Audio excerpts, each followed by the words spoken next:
Assalamualaikum teman-teman, saya Zulia Misbah. Sekarang sedang bersama Ning Nailul Ulia. Assalamualaikum Ning. Waalaikumsalam warahmatullahi wabarakatuh. Jadi beliau ini sekarang sedang melanjutkan studi S3 di Institut Ilmu Al-Quran. Beliau dulu juga alumni dari Maroko ya Ning? Betul. Beliau juga founder dari Gerakan Perempuan Mengaji. Gimana itu Ning, Gerakan dari Perempuan Mengaji? Ya, jadi perempuan mengaji ini dia adalah media ya. Sebenarnya dia berawal dari media yang mungkin misinya adalah pertama tentunya memiliki spirit intelektualisme dan spiritualisme. Karena dua hal ini sangat dibutuhkan dalam kehidupan sehari-hari kita, dan memang terfokus pada perempuan karena memang selama ini perempuan seringkali masih banyak yang tidak berani berbicara atau belum berani mengambil peran lebih atau belum berani speak up dan show up di publik gitu. Oleh karena itu memang media ini membawa diksi perempuan mengaji. Nah, kenapa mengaji yang dipilih? Karena sejauh yang kita pahami mengaji itu sebenarnya tidak harus selalu diidentikan dengan hal-hal yang berbau Arab atau Al-Quran dan kitab-kitab Arab sebagainya gitu. Akan tetapi mengaji ini lebih kepada belajar.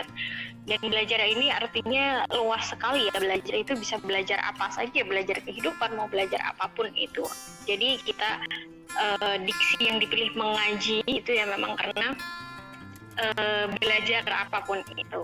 Akan tetapi nantinya seperti yang saya katakan fokusnya adalah di intelektual dan spiritual. Satu sisi kita akan mengadakan beberapa kegiatan yang sekiranya itu dapat mempelajari studi-studi Islam yang dibutuhkan dan juga sisi spiritualnya. Artinya tidak hanya belajar secara intelektualnya juga, tidak hanya memberikan gizi pada akal dan otak kita, tapi hati kita, spiritualitas kita itu juga perlu diberikan gizi gitu. Makanya dua hal ini yang menjadi penting, menjadi slogan utama untuk perempuan mengaji. Oh, jadi tidak terlalu terfokus dengan seperti saya kira awalnya tuh kayak kita mengkaji fikih atau tafsir atau seperti apa. Ya nantinya lagi berarti ya. Ya nantinya pengen seperti itu. Untuk saat ini SDM yang kita punya, kalau saya mungkin bidang tafsir, nanti pengennya juga ada kayak misalkan short course atau online course tentang spesifik ke ilmu tafsir. Terus juga ada SDM lain yang spesifikasinya keahliannya itu di bidang hadis. Nah nanti kita juga pengennya rencana bikin short course yang tentang ilmu hadis gitu. Jadi ada beberapa peminatan yang sekiranya diminati oleh masyarakat, tapi secara keseluruhan memang studi Islam seperti itu. Dan gender berapa tahun? Belum ada 1 tahun. Baru Juli 2019. Tapi udah banyak itu ya, saya lihat gerakan-gerakannya kayak mengadakan seminar-seminar juga. Ya itu juga berkah COVID-19 juga sih, karena banyak orang-orang yang tidak punya aktivitas kan, jadi mereka pekerjaannya di rumah aja dan pasti hiburannya juga di Instagram atau YouTube atau apa. Nah, saya pikir ini adalah kesempatan yang besar gitu, maksudnya untuk kita turut membumikan ajaran-ajaran Islam lewat medsos gitu. Jadi ya udah, terus akhirnya gerak cepat kemarin Ramadan kemarin itu.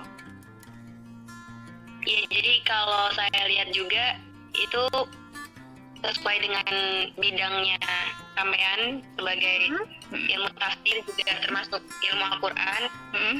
Itu kan dekat sekali ya kita dengan Al-Quran, terlebih saat Ramadan. Kalau selama Ramadan kita lihat diri kita sendiri juga, begitu juga dengan orang lain, itu seperti berlomba-lomba menghatamkan Al-Quran, bahkan sampai 3 kali, 4 kali. Semangatnya tuh benar-benar hidup untuk memuliakan Al-Quran.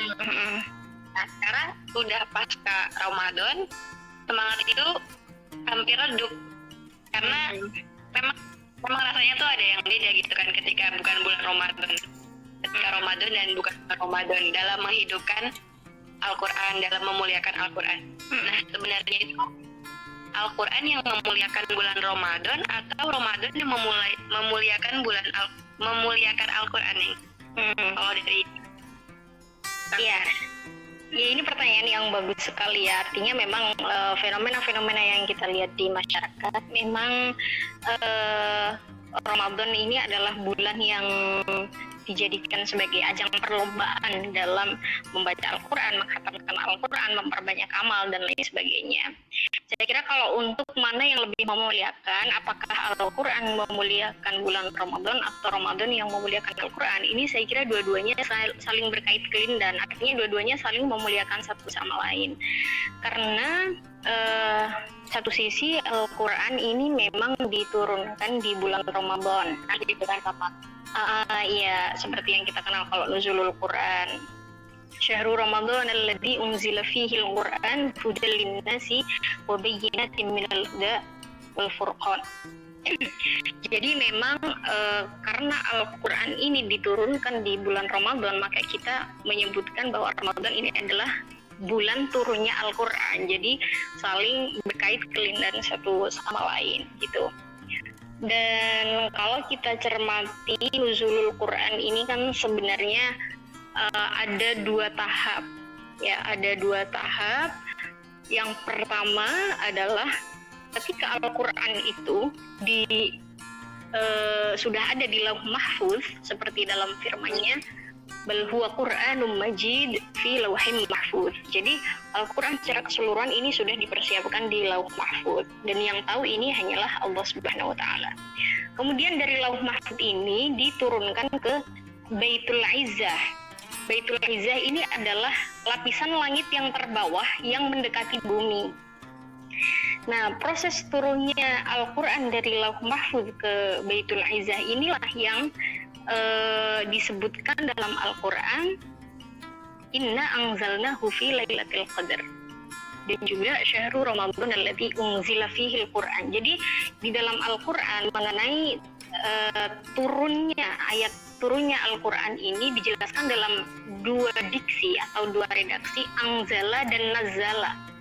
Kalau anzala ini diturunkan secara keseluruhan, ya kalau bahasa Jawanya itu segelondong gitu ya. Jadi diturunkan secara keseluruhan, kafah 30 juz itu dari Lauh Mahfuz ke Baitul Izzah pada malam Lailatul Qadar ini gitu. Terus kemudian tahap yang kedua adalah diturunkannya Al-Quran secara berangsur-angsur dari Baitul Izzah ke Nabi Muhammad, ke bumi lebih tepatnya seperti itu. Nah, di dalam Al-Quran, wa Qur'anan faraqnahu litaqra'ahu 'alan nasi 'ala mukfin wa nazzalnahu tanzila. Jadi ada nazzala dan ada anzala. Kalau nazzala ini memang diturunkan secara gradual, diturunkan secara berangsur-angsur, secara bertahap, menyesuaikan kondisi masyarakat Arab ketika itu. Jadi inilah hikmah Al-Quran mengapa diturunkan secara bertahap adalah karena kondisi sosiokultural masyarakat Arab ketika itu istilahnya masih dakwah awal-awal Nabi itu penuh dengan hambatan ya, penuh dengan olok-olokan kaum kafir Quraisy dan lain sebagainya. Jadi tidak memungkinkan Al-Quran diturunkan secara lengkap gitu. Oleh karenanya Al-Quran diturunkan secara gradual, secara bertahap untuk perlahan-lahan membuka hati kaum kafir Quraisy seperti itu. Jadi kembali kepada bulan Ramadan tadi, bahwasanya memang kedua-duanya saling memuliakan satu sama lain. Akan tetapi memang problemnya kadang-kala kita sering lebih intens memegang Al-Qurannya hanya di bulan Ramadan seperti itu kan. Di bulan-bulan lain ini kita jarang sekali memegang. Ya mungkin ini bisa dikatakan masyarakat berangkat dari pernyataan bahwa memang bulan Ramadan ini semua amal ibadah kita itu dilipat gandakan seperti itu. Berbeda dengan di bulan-bulan lain yang istilahnya pahalanya tidak dilipat gandakan seperti ketika di bulan Ramadan. Nah, mungkin mereka mengejar ini gitu. Dan saya rasa itu sebenarnya hal yang manusiawi ya, karena setiap dari manusia pasti ingin pahala yang banyak, ingin amal yang banyak, seperti itu. Tetapi memang seharusnya tidak hanya di bulan Ramadan saja kita menjadikan Al-Quran sebagai bacaan yang secara kontinu harus kita tilawahkan, tapi juga di bulan-bulan lain, karena memang pegangan hidup kita itu ya Al-Quran gitu. Kalau kita tidak pernah membaca, kita tidak pernah merenungi ayat-ayatnya, ya itu akan menjadi problem untuk kehidupan kita, seperti itu. Iya, jadi kalau misalnya, tapi sebenarnya bisa aja gitu kan, meskipun tidak di bulan Ramadan, tapi kita bisa tetap menghidupkan nuansa Al-Quran di sepanjang bulan kita. Menjadikan Al-Quran seperti teman hidup, seperti itu. Itu bagaimana nih? Supaya bisa menjadikan bulan-bulan lain itu seperti bulan Ramadan, hubungan kita dengan Al-Quran. Iya, tentunya seperti saat Ramadan. Tentunya kita harus sering membaca ya setiap hari. Setiap hari itu walau hanya 1 halaman atau 2 halaman, itu sebenarnya kalau kita bisa mengistiqomahkan itu sudah bagus gitu. Apalagi untuk orang-orang awam yang katakanlah mereka masih kesusahan membaca Al-Quran, tapi selagi kita tidak melupakan Al-Quran dalam artian kita terus selalu membukanya, memperbanyak tilawah, tadabbur ayat-ayatnya, dan itu seharusnya memang tidak di bulan Ramadan saja, karena ya itu tadi seperti saya katakan, kalau kita tidak pernah membaca panduan hidup ya dalam hal ini Al-Quran sebagai panduan hidup, ya kita tidak akan pernah tahu kehidupan kita ini tujuannya apa. Kita tidak akan pernah tahu pedoman yang kita jadikan sebagai prinsip-prinsip kehidupan kita yang ada di dalam Al-Quran itu apa. Gitu. Nah, memang penting sekali yang pertama itu membaca Al-Quran, sekalipun orang awam yang tidak mengetahui bahasa Arab itu belum memahami ayat-ayatnya. Tapi penting sekali membaca, karena dengan membaca itu paling tidak kita bisa merasakan ruhnya gitu. Katakanlah orang kalau membaca Al-Quran itu seolah-olah Allah itu sedang berbicara kepada orang yang membaca. Kalau Profesor Dr. Quraisy berkomunikasi dengan Tuhan. Jadi begini, kalau menurut Profesor Quraisy itu, kalau kamu ingin merasakan bagaimana Allah berbicara kepadamu, bacalah Al-Quran, karena Al-Quran adalah firman Allah gitu. Di situ ada semacam komunikasi dari Tuhan ke hambanya. Tapi jika engkau ingin berkomunikasi dengan Tuhan, artinya kamu ingin berbicara dengan Tuhan dari atas ke bawah, dari hamba ke Tuhannya, itu berdoalah seperti itu. Nah, jadi kalau kita membaca Al-Quran itu adalah seolah-olah Allah sedang berfirman kepada kita gitu. Itu kalau kita mau meresapi, itu sebenarnya Tuhan berbicara dengan kita gitu.